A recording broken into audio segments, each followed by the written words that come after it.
Slovenija Transplant letos praznuje pomemben jubilej, 20-letnico sodelovanja z Eurotransplantom. Kaj to pomeni za slovenske paciente, pri katerih je zdravljenje s to sofisticirano metodo zdravljenja, s transplantacijo, s presaditvijo organa, pravzaprav edina možnost, da jim medicina reši življenje?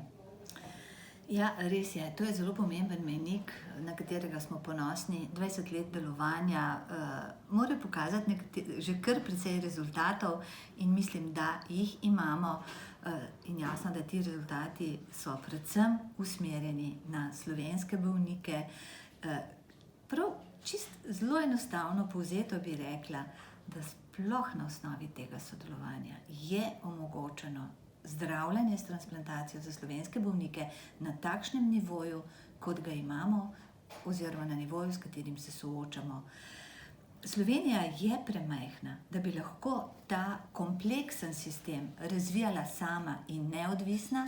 In če mi tega sodelovanja z Eurotransplantom ne bi imeli, bi se morali povezati z katero drugo državo. Res je, da smo mi celo razmišljali, da bi se, še preden smo se pridružili Eurotransplantu, da bi se povezali z Italijo, severno Italijo, a vendarle niti ena organizacija, skoraj lahko rečem na svetu, ni primerljiva v konceptu, ki ga ima Eurotransplant.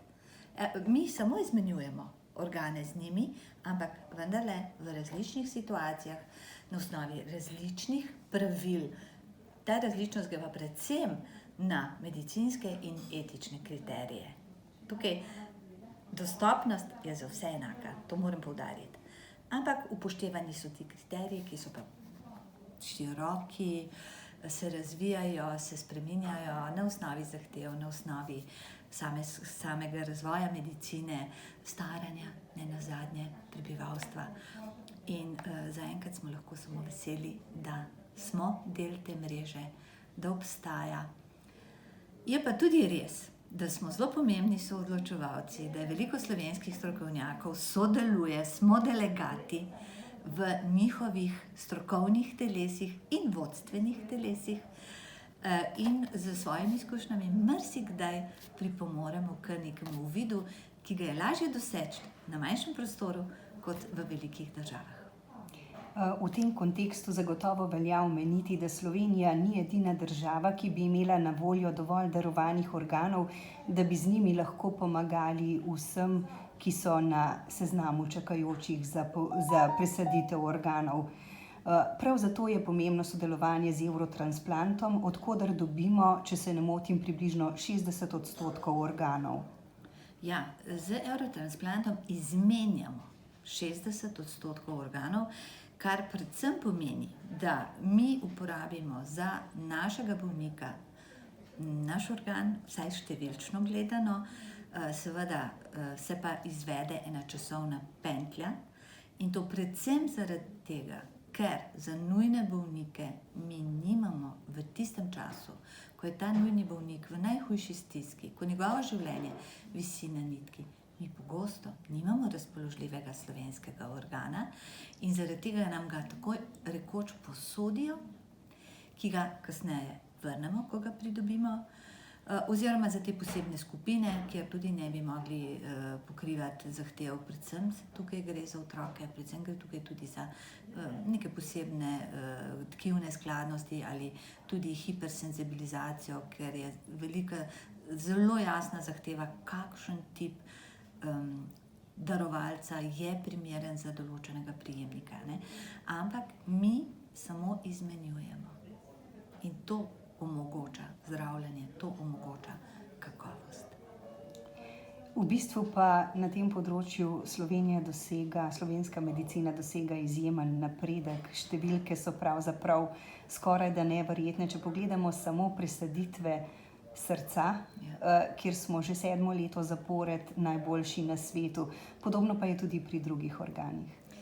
Ja, res je. Res je, mora je prav, da se malo zamislimo nad tem, kako vendarle to dosežemo. Kaj je tisti razlog? A je res naš entuziazem? Zagotovo lahko rečem, da leta in leta je bila v transplantacijski medicini zelo odločujoč je bil entuziazem. Mi smo z velikim entuziazmom, ki mora v teh večjih, bolj tradicionalno razvitih, medicinsko razvitih državah, kot tako radi rečemo, Nemčija je razvita, Avstrija je razvita, ki bil morda že malo v ugašanju, ne? Pri nas pa je bil ta entuziazem, pa druga stvar, mislim, da povezanost timov, želja po narediti nekaj dobrega. In prav je, da to omenimo, prav je, da to cenimo. Pri srcu smo številčno najboljši v svetu, po številkah, medtem ko na področju ledvic, jeter imamo pa tako zelo jasno boljše postoperativne rezultate. Tudi pri srcu so dobri in absolutno primerljivi.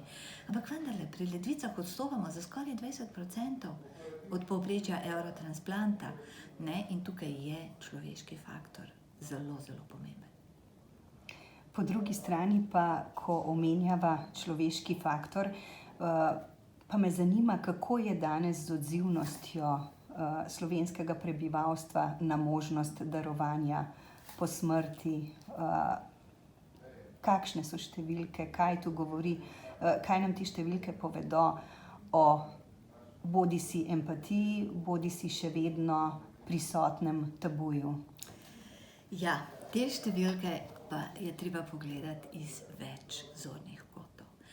En zorni kot, ki je zelo enostaven, je, da smo zdaj prav lani ugotovili, da je skoraj 87% ljudi v neki študiji iz vzorca naključnega naklonjeno darovanju. Kar je bistven napredek izpred 10 let, ko smo zaznali 70% naklonjenost.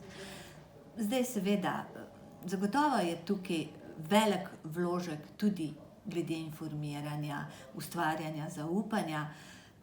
Ne bi rekla, da se je bistveno spremenil odnos do minljivosti, odnos do tabujev, ki jih še vedno imamo, odnos do teme smrti, o kateri se ne želimo pogovarjati, še posebej, kadar nam je dobro, kadar smo zdravi.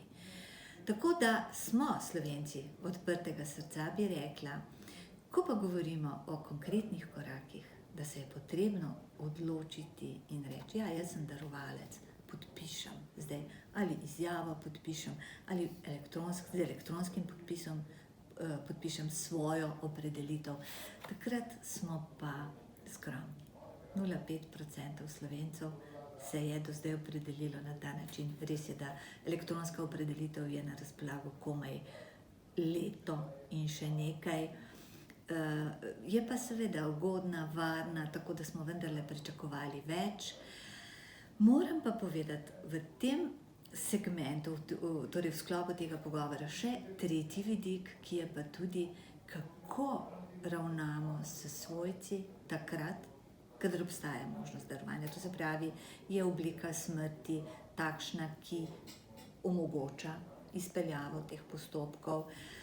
Tukaj pa tudi rezultati niso tako zelo slabi, oziroma celo bi rekla, so sprejemljivi za slovenski prostor, ob tej zakonski osnovi, ki jo imamo, tako imenovano eksplicitna opredelitev, nekoliko mehkejša sicer, kot jih imajo druge, bolj, recimo Nemčija, Anglija in nekako nekatere te najbolj tradicionalne države. Ampak mislim, da tukaj noter je pa za ta rezultat zelo pomembne naše delo, edukacija, komunikacija, kako pristopati ljudem, kako sporočati slabo novico. Je pa tudi res, da tukaj opažamo razlike med posameznimi centri v Sloveniji, pri čemer moram izpostaviti Klinični center Maribor, ki ima odklonitev 0 v lanskem letu. Izredno izobražene koordinatorje v tem smislu, ni naključje. Mora je naključje, da je ravno 0, ampak da je pod 10%, kar je pa resnično celo neki taki zaželjen rezultat za države, kot je Španija in res visoko razvite države. Celje, 12% odklonitev. V Kliničnem centru Ljubljana se pa tukaj soočamo z nekoliko višjo odklonitvijo še vedno in raziskujemo razlog.